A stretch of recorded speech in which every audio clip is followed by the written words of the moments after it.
You see, people talk about spiritual awakening like it's a grand fireworks display, a burst of light that changes everything in a single breath.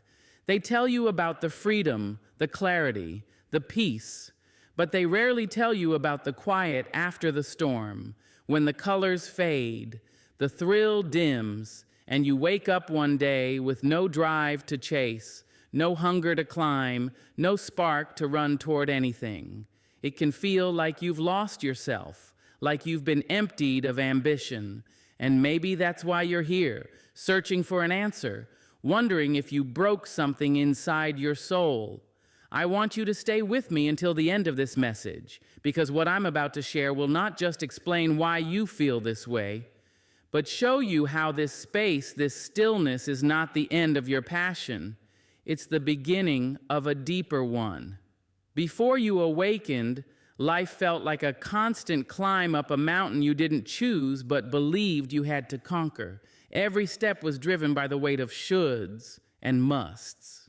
You were chasing after degrees, careers, relationships, and status markers because somewhere along the way, the world convinced you that this was the definition of success, that this climb, this constant motion, was proof that you were worth something. And in that life, your motivation was like a soldier's discipline, fierce, unwavering, and often born out of survival.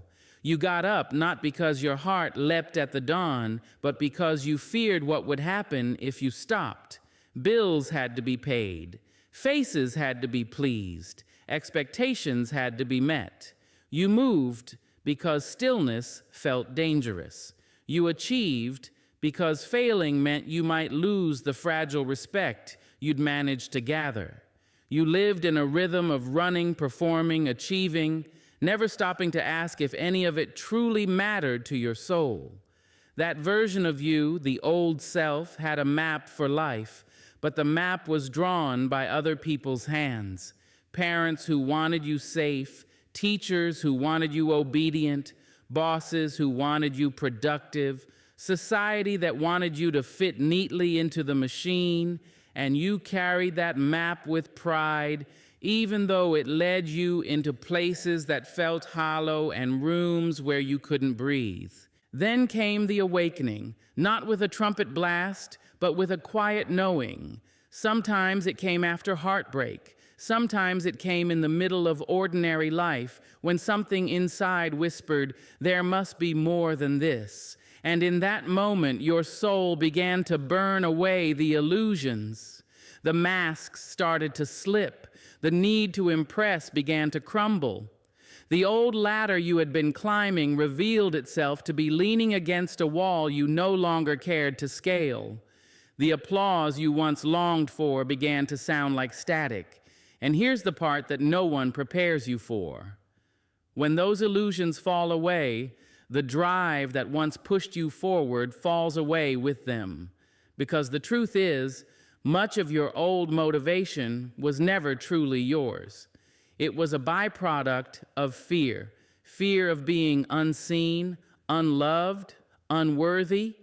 You thought you wanted the promotion, but deep down, you just wanted to feel safe. You thought you wanted the spotlight, but you were really trying to escape the shadows of invisibility. You thought you wanted the perfect body, the perfect partner, the perfect life, but you were only chasing an image that would convince the world you were enough. When awakening comes, it's as if a great wind blows through your life, clearing out all the scaffolding you once leaned on. At first, it feels like freedom, and it is. But then you realize that along with the lies, the wind has taken the fire you once relied on to get up in the morning. Without those old fears driving you, you wonder where your strength will come from. Without those old dreams dangling in front of you, you wonder why you should keep moving at all. The collapse of the old self is not gentle. It strips you bare. Imagine standing in the middle of a stage holding a script you've memorized your entire life, only for someone to take it from your hands and say, "Now speak from your heart." At first, your voice trembles.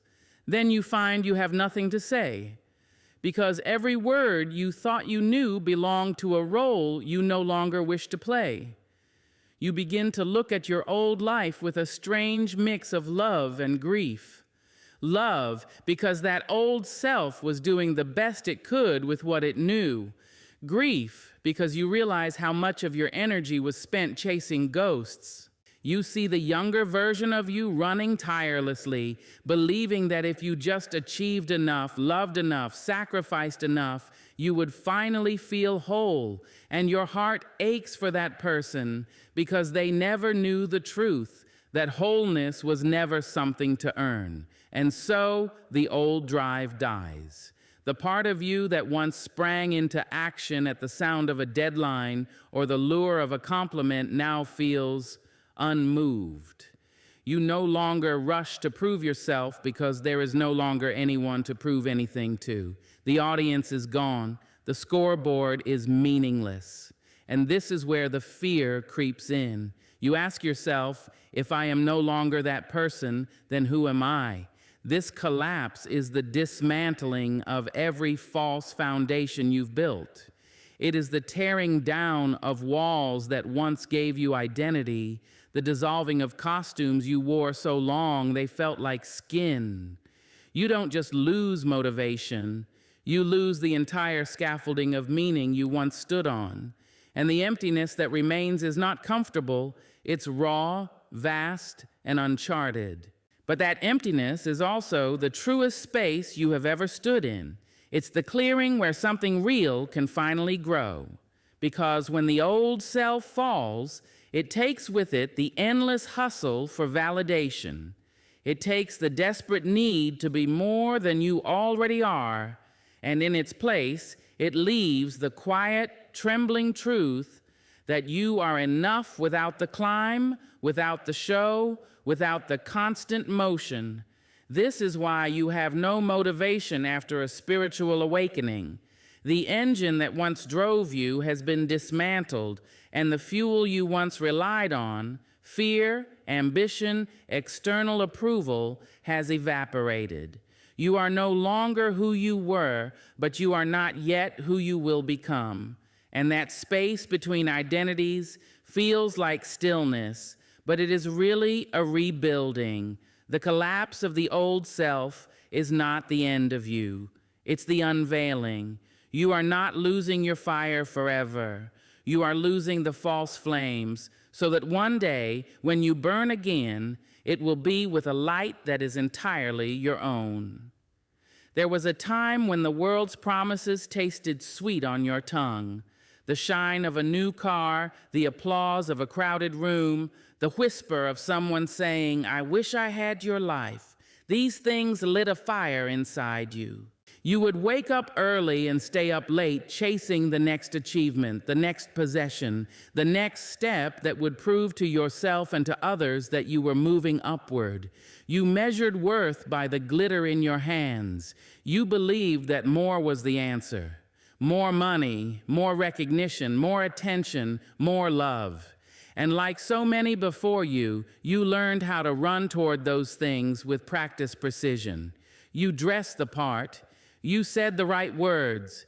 You smiled even when your soul was heavy because the image mattered more than the truth. But then came the awakening, that quiet shift that no one can quite prepare you for. It wasn't that the world stopped shining, it was that the shine no longer blinded you. Suddenly, the applause that once made your heart swell began to sound hollow. The compliments that used to feel like gold began to slip through your fingers like dust. And the things you once thought were essential started to feel like ornaments on a tree you no longer cared to decorate. The desires you had been chasing were never truly yours. They were stitched into you by the voices of parents, teachers, friends, media, and strangers. Somewhere along the way, you inherited dreams that didn't fit your soul, and you wore them like a second skin. You convinced yourself they belonged to you because they brought moments of joy, fleeting, glittering moments that faded almost as quickly as they arrived. But awakening has a way of taking you by the hand and showing you what's real. It turns your face toward the mirror and asks, Do you actually want this? Or have you just been told that you should? And when you answer honestly, perhaps for the first time in your life, you realize that much of what you've worked for has been for the sake of appearances. This is why the death of external desire feels like both a relief and a loss. A relief because you are no longer a prisoner to the constant hunger for more. A loss because without those old desires to propel you, you feel as if you have no reason to move forward at all. The carrot that once dangled in front of you has been removed, and you are left standing still, wondering where to go next. Before, your days had a clear structure. Get the thing, show the thing, protect the thing, upgrade the thing. You knew the game and how to play it. Now, without the lure of the external, you are living in a space without rules. The scoreboard is gone. The trophies mean nothing. The currency has changed, but you don't yet know what you're trading in. And here's the truth. When the old desires die, it's not because you've suddenly become indifferent or ungrateful. It's because your soul is no longer satisfied with crumbs. The sparkle of the external once seemed enough because you hadn't yet tasted the depth of the internal. But once you've glimpsed it, once you've felt that stillness, that connection, that truth, no amount of glitter can replace it. You start to notice how empty the victories feel when they aren't aligned with your spirit. You start to see how quickly the thrill of achievement fades, leaving you searching for the next hit like a restless addict. And you realize that this is what the world calls success, a never-ending chase for moments that never last. So you stop running, not because you have no dreams left, but because you're waiting for the kind that come from your own soul, not someone else's script. You stop chasing because you understand that true fulfillment is not found in the applause, the possessions, or the status. It is found in the quiet knowing that what you're doing matters to you, even if no one else sees it. In this space, the death of external desire is not a punishment, it's a liberation. You are free from the cycle of craving and disappointment. You are free from bending yourself into shapes that please others but exhaust you. You are free from defining yourself by how much you own or how much you are admired. But this freedom is disorienting, because when you no longer want what the world wants, you can feel like an outsider. Conversations that once energized you now feel shallow. The rush of competing, comparing, and conquering no longer excites you. People may even mistake your stillness for laziness or your contentment for complacency. They can't understand why you're not hustling the way you used to, why you've stopped climbing ladders that lead to nowhere. And yet in the quiet of your own heart, you know the truth. That this is not the end of your ambition, it is the rebirth of it. The death of external desire is simply clearing the stage for the desires that are yours and yours alone. The ones that are not about proving, but about expressing, not about showing, but about living, not about having, but about being. For now, you might feel like you are in a strange kind of limbo, no longer pulled by the bright lights of the world, not yet fully guided by the light within.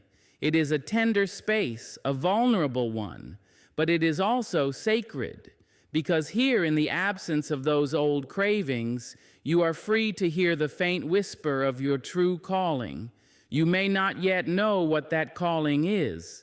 You may not yet feel the spark, but trust this. The hunger for what is real will return, and when it does, it will not be a frantic, desperate hunger. It will be a steady, quiet pull toward what is meant for you, and only you.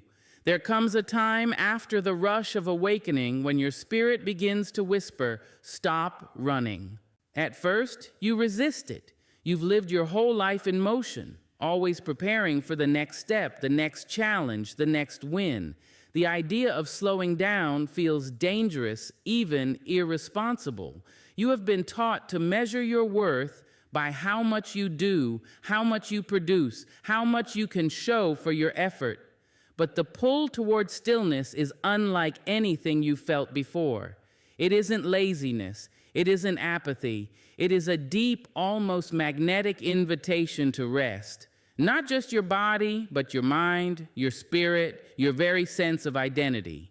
It feels like the world inside you is saying, "Let me catch up. Let me breathe." Before this moment, your life was a constant race. You filled every hour with activity, every silence with noise. Even your rest was just a pause before the next push. You thought slowing down meant falling behind, that if you didn't keep up, the world would pass you by. But awakening shows you something startling. That much of your movement was not progress at all, but distraction. You weren't always moving towards something meaningful. Often you were just running from yourself. When the old desires fade and the illusions fall away, there is suddenly no reason to keep sprinting.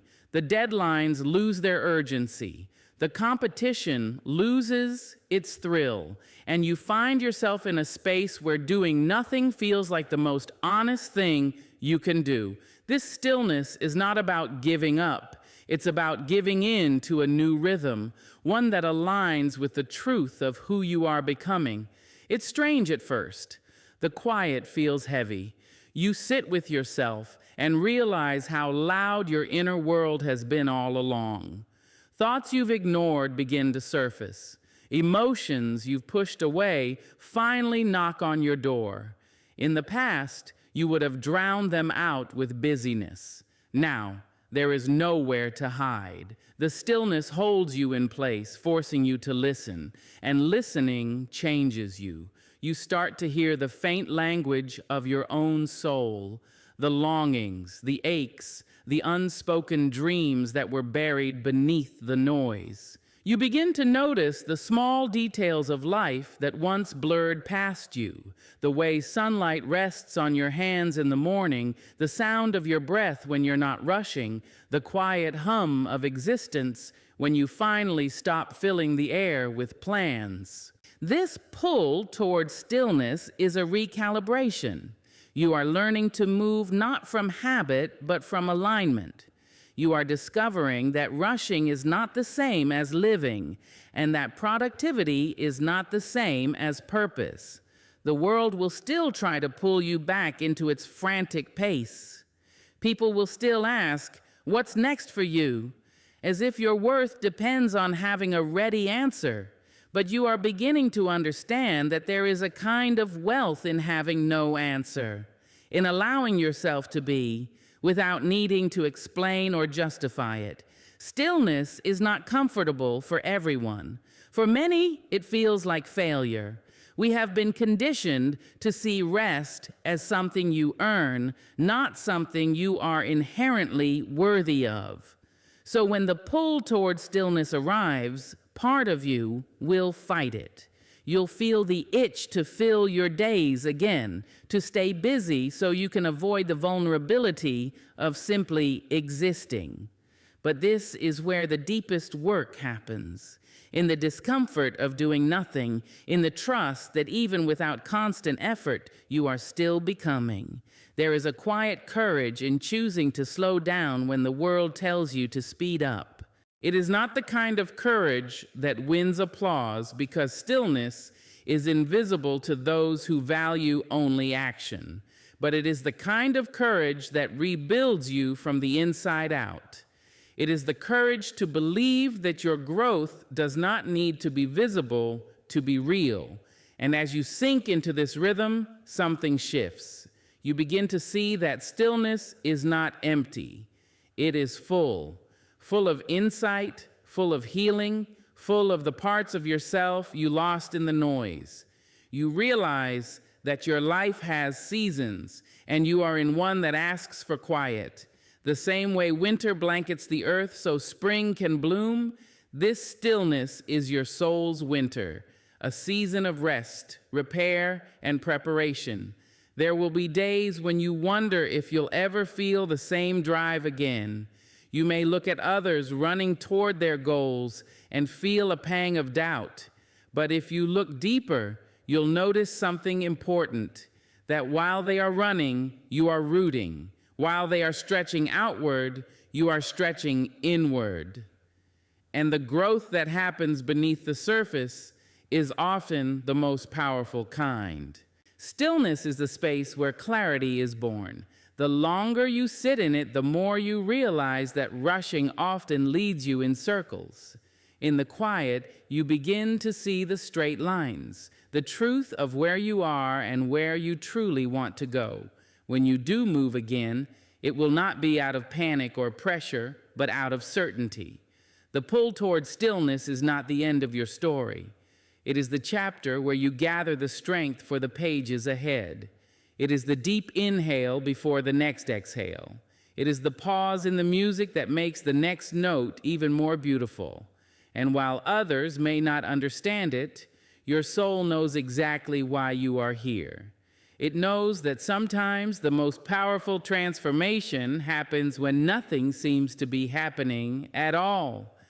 When the old self has fallen away and the desires that once pulled you forward have dissolved, you are left standing in a strange, weightless space. It is neither where you were nor where you are going. It is the space between lives, a place without labels, without roles, without the familiar markers that once defined you. This is the identity void. It does not announce itself with fanfare. It doesn't arrive like a guest you can welcome at the door. It creeps in quietly, one discarded mask at a time. First, you stop calling yourself by the titles you used to wear like armor: the achiever, the fighter, the success story. Then you find that the words you once used to describe yourself feel foreign on your tongue. I am becomes harder to finish because none of the endings feel true anymore. You used to know exactly who you were, or at least you thought you did. Your identity was built from the work you did, the relationships you held, the dreams you pursued, and the values you inherited. It was a carefully constructed house, and you lived in it with pride. But awakening has a way of turning the key in the lock and showing you that the house was never yours to begin with. Brick by brick, you begin dismantling it, unable to live inside walls that no longer fit. And yet, once the walls are gone, there is nothing to take their place. You stand in the open air, unsure where to go, unsure even of who is doing the going. This lack of definition can feel like freedom in moments, but in others, it is terrifying. Without an identity to cling to, you can feel invisible to others and sometimes to yourself. You wake in the morning without the familiar script that used to guide your day. There's no image to maintain, no mask to keep polished, no ladder to climb. The stillness that once felt like rest now begins to feel like a question. If I am not who I was, then who am I now? The identity void is not about losing memories or forgetting your past. It is about no longer fitting into the life those memories built. You look at old photographs and see someone who looks like you, smiles like you, even dresses like you. But inside, you know they are not the person standing here now. You've outgrown them, yet you haven't fully grown into the one you're becoming. This is the in-between. It is like the moment in a story when the hero leaves the old village but hasn't yet reached the new land. There is no map here, only the vast, unmarked territory of your own becoming. And this is where many people feel the most lost. Because in this space, you cannot rely on the old motivations, and the new ones have not yet taken form. You may find that relationships change during this time. People who knew the old you may not understand this quieter, less defined version. They may try to pull you back into your former roles because your change challenges their idea of who you should be. They might say, "You're not the same anymore," and they will be right. But what they don't see is that not being the same is the whole point. The identity void can make you feel like you are disappearing, and in a way you are, but it is the false self that is fading, not the real one. The masks, the personas, the curated image, these are the things dissolving. What remains is something raw, unshaped, unpolished. It is you without performance, you without the need to be palatable or predictable. But here's what no one tells you: being in the void takes strength. It is easier to run back to a familiar identity than to stand in the uncertainty of having none. It is easier to play a role you've outgrown than to wait patiently for your true self to emerge. It is easier to put the mask back on than to let the world see you without it. Yet the void asks you to do the harder thing, to remain here, undefined, and trust that this emptiness is not permanent. In this space, you begin to notice the difference between who you were told you were and who you actually are. You start to feel the faint stirrings of a self that is not shaped by fear or expectation. It does not come all at once. It arrives in fragments, a feeling of peace when you are alone, a moment of joy doing something no one will ever see, a quiet certainty that you don't need to prove yourself anymore. The identity void is uncomfortable because it strips away the scaffolding you've leaned on your entire life. You cannot define yourself by your job, your possessions, your relationships, or your achievements here. You are left with the essence of your being and learning to see that as enough is part of the work. Days in the void can feel endless. You may long for clarity, for a new label to claim, for something solid to hold on to. But the truth is, this is not a place to rush through. It is a place to dwell in until the next version of yourself is ready to be born. Like a seed in the soil, you are hidden from view, but transformation is happening in every unseen corner. The absence of identity is not the absence of self. It is the clearing of space so the true self can finally take root. And while it may feel like you are floating without anchor, the truth is that you are resting in the most sacred part of your journey, the space where you are no longer pretending and not yet performing, but simply existing in the truth of your own becoming. Somewhere in the quiet, after the collapse of the old self, after the death of external desire, after the stillness and the aching emptiness of the identity void, something begins to stir. It is not loud. It does not arrive with a flash of lightning or the beating of drums. It is more like the faint stirring of roots beneath the earth, something moving in the dark, unseen but alive. At first, you may not even notice it. You are still so accustomed to measuring purpose by visibility, by grand gestures, big plans, public declarations. But this is different. It is small, almost fragile, and it grows slowly. You feel it in subtle ways. The sudden pull to create something that makes no sense to anyone else. The quiet satisfaction in a simple act of kindness that no one witnesses. The deep, unshakable peace in doing something just because it feels right, even if it brings no applause, no profit, no recognition. This is the birth of inner purpose. For so long, your direction in life came from the outside.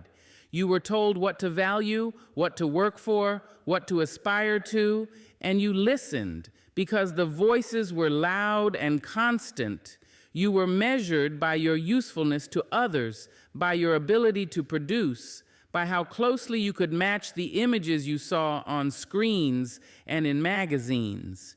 But awakening strips away those borrowed blueprints, and in their absence, you begin to listen for a different voice, one that speaks from within. It is quieter, yes, but it is also truer. It does not shout over the noise. It waits for you to lean in and hear it. And when you do, you realize this voice has been speaking to you all along, only you were too busy running someone else's race to hear it. The inner purpose is not about chasing goals to fill a void. It is about expressing who you are from a place of wholeness. It is not about achieving for the sake of status. It is about moving in alignment with your deepest values, even when no one is watching. It is not about living to be seen. It is about living to be felt by yourself first and by others as a byproduct of your authenticity. This purpose feels different in your body. The old motivations carried tension, a sense of urgency, of proving, of chasing. Inner purpose feels like an exhale. It doesn't demand that you move faster. It simply invites you to move truer. There is no finish line here, only the steady unfolding of a life that is yours and yours alone. You begin to see that what makes your life meaningful is not always the same as what makes it impressive. And you stop confusing admiration with fulfillment. You stop needing to be in the spotlight to feel alive. You could be sitting in the corner of a small cafe, working quietly on something that lights you up, and feel more alive than you ever did standing in front of a cheering crowd. The birth of inner purpose also changes your relationship with time. You are no longer racing against it, trying to accomplish as much as possible before some invisible deadline. Instead, you let time stretch and breathe. You understand that your life's value is not measured in how much you have done, but in how deeply you have lived. And so, you give yourself permission to go slower. You listen to your energy instead of ignoring it. You say yes only to what feels aligned, and you let go of the guilt of saying no. You no longer move just to be moving. You wait for the right step, and when it comes, you take it with your whole being. Inner purpose also frees you from the weight of comparison. When your direction comes from within, it no longer matters who is ahead of you or behind you because you realize there is no race. Everyone is walking their own path, and the only thing that matters is whether you are walking yours. This brings a peace that cannot be shaken by someone else's success or speed. It is not that you stop working hard, it is that the work changes. You work from joy, not fear. You create from love, not obligation. You give because you want to, not because you're trying to secure a place in someone's heart or mind. And in doing so, you discover that what you produce from this place carries a different energy, one that nourishes you even as it serves others. The birth of inner purpose also brings you into deeper relationship with yourself. You start to trust your own instincts more. You stop outsourcing your decisions to the opinions of others. You become comfortable being guided by something you can't always explain, but can always feel. You begin to understand that your soul knows where it's going, even when your mind can't see the whole path. This purpose doesn't need to be grand to be real. It might not involve changing the whole world, but it will change your world. And that is enough. Maybe your inner purpose is raising a child with love and wisdom. Maybe it's painting because it makes your spirit light. Maybe it's tending a garden, writing stories, or caring for those the world forgets. Whatever it is not small. It is the thread that ties you to the truth of why you are here. And the beautiful thing about inner purpose is that it grows as you grow. It is not fixed or rigid. It moves with you, shapes with you, breathes with you. It doesn't demand that you always know the next step, only that you take it when you feel it. There will still be days when doubt creeps in, when you wonder if this quieter, gentler way of living will be enough. But then you remember the exhaustion of the old life, the constant running toward things that never satisfied you, and you know you cannot go back.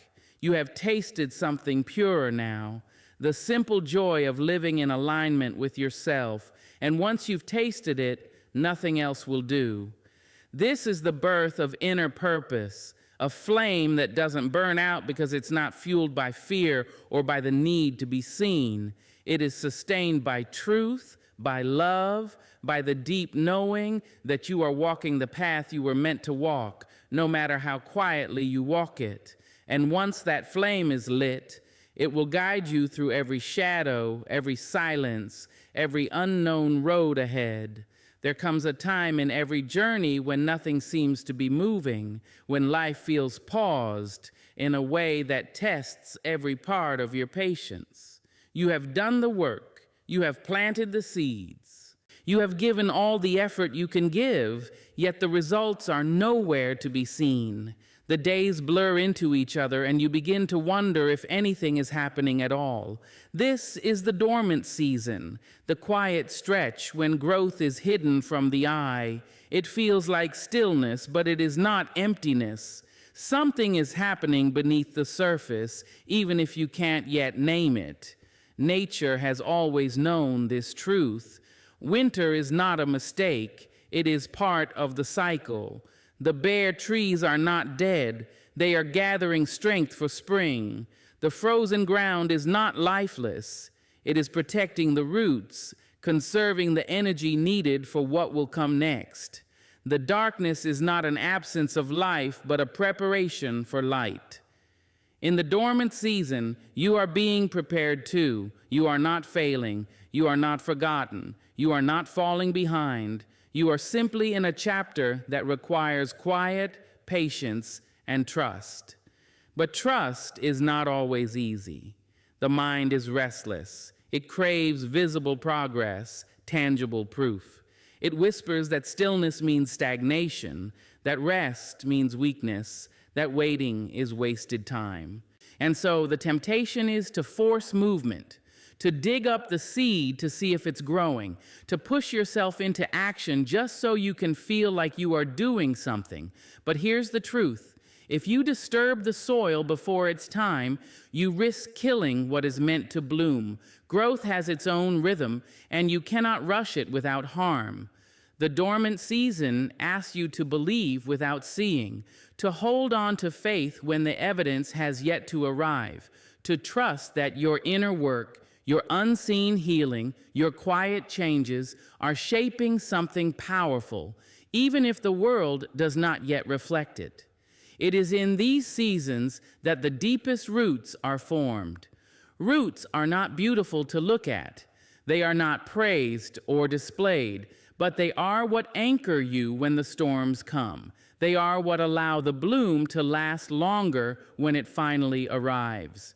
Without strong roots, even the most beautiful flowers wither quickly.